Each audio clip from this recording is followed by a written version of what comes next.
స్వయంకృతంతో జరిగింది గతం, స్వయం కృషితో ఎదగాలి మనం. జయ కృష్ణ ముకుంద మురారి.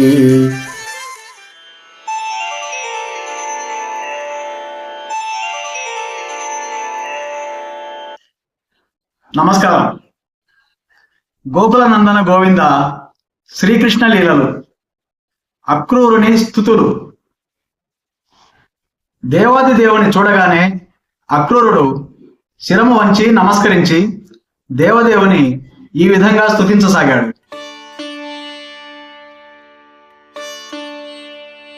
దేవా, సర్వకారణములకు పరమ కారణుడవు, ఆది అవ్యయ పురుషుడవు, నారాయణుడవు అయిన నీకు నేను నమస్కరిస్తున్నాను. నీ నాభి కమలము నుండే ఈ విశ్వానికి సృష్టికర్త అయిన బ్రహ్మ ఆవిర్భవించాడు. బ్రహ్మదేవుడు ఈ జగత్తుకు కారణము కాబట్టి నీవు సర్వకారణ కారణుడవయ్యావు. పృథివీ, జలము, అగ్ని, వాయువు, ఆకాశము, అహంకారము, మహత్తత్వము, ప్రకృతి, తటస్థ శక్తి స్వరూపులైన జీవులు, మనస్సు, ఇంద్రియములు, తన్మాత్రలు, లోక వ్యవహారాలను నియంత్రించే దేవతలు వంటి జగత్తులోని తత్వములన్నీ నీ దివ్యదేహము నుండే ఉత్పన్నమయ్యాయి. సమస్తానికి నీవే పరమాత్ముడవు. అయినా ఎవ్వరూ నీ దివ్య రూపాన్ని తెలుసుకోలేరు. ఋషులు, యోగులు నిన్ను దేవాది దేవునిగను, సకల జీవుల పరమ కారణముగాను, సమస్త జగత్తుగను, సకల దేవతలుగను అర్చిస్తారు. సమస్తమును కూడి ఉన్న వానిగా వారు నిన్ను పూజిస్తారు.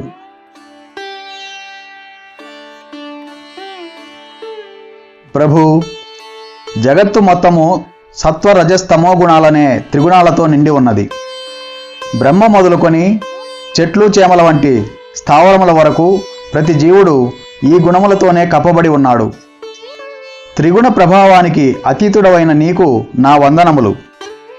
దేవా, అగ్ని నీ ముఖము, ధరణి నీ పాదములు, సూర్యుడు నీ నేత్రము, ఆకాశము నీ నాభి, దిక్కులు నీ శ్రవణేంద్రియములు, అంతరిక్షము నీ శిరము, దేవతలు నీ బాహువులు, సముద్రములు నీ ఉదరము, వాయువు నీ బలము ప్రాణము, వృక్షములు, ఓషధులు నీ శిరముపై నీ రోమములు, మేఘములు నీ శిరోజములు, పర్వతములు నీ అస్థులు నఖములు, దివారాత్రములు నీ రెప్పపాటు.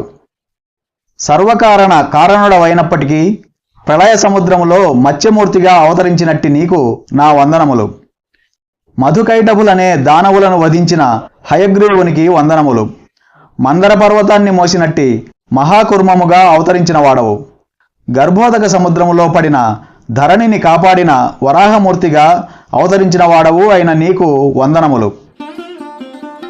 దానవుల దురాగతాలనే భీతికరమైన పరిస్థితి నుండి భక్తులందరినీ రక్షించే నృసింహదేవునిగా అవతరించిన నీకు వందనములు.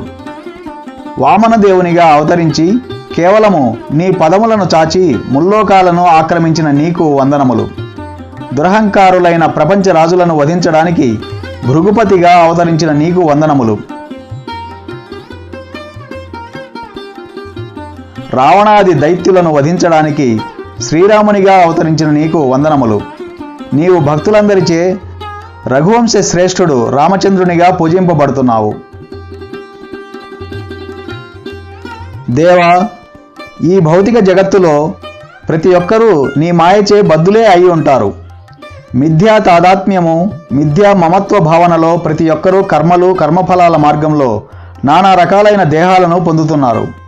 ప్రభు, నేను కూడా అటువంటి బద్ధజీవులలో ఒకడినే. ఇల్లు, భార్య, సంతానము, సంపత్తి, బంధువులు మున్నగునవి పొంది సుఖినని మిథ్యగా తలచాను. కానీ ఇవన్నీ నశ్వరాలు కనుక నేను స్వప్న జగత్తులో వర్తించినట్లే అయింది. మూర్ఖుడనై వాటిని శాశ్వతాలని తలుస్తూ సర్వదా వాటి చింతనలోనే లగ్నమై ఉన్నాను. ప్రభు, బద్ధస్థితిలో ఏ వ్యక్తి అయినా నీ పాదపద్మాలను పొందలేడు. కానీ ఏదో విధంగా నేను నీ పాదపద్మాల దగ్గరకు చేరగలిగాను. ఇది నాపై నీ నిర్హేతుక కరుణ అనియే నేను భావిస్తాను అని పలికాడు. తరువాత అక్రూరుడు భగవంతుని ముందు మ్రోకరిల్లాడు. దేవా, నీ దివ్యమైన శాశ్వత రూపము జ్ఞానపూర్ణమైనది. నీవే సమస్త జ్ఞానానికి ఆదిమూలము కనుక కేవలము నీ రూపముపై మనస్సును లగ్నము చేయడం ద్వారా మనిషి సమస్తాన్ని సంపూర్ణంగా తెలుసుకోగలుగుతాడు. నీవు సర్వశక్తులను కలిగినట్టి పరమశక్తి సంపన్నుడవు. నీవే పరబ్రహ్మము, పరమ నియామకుడవు. ప్రకృతి శక్తులకు ప్రధానుడవు నీవే. సర్వభూతాశ్రయుడగు వాసుదేవుడవైన నీకు నా వందనములు.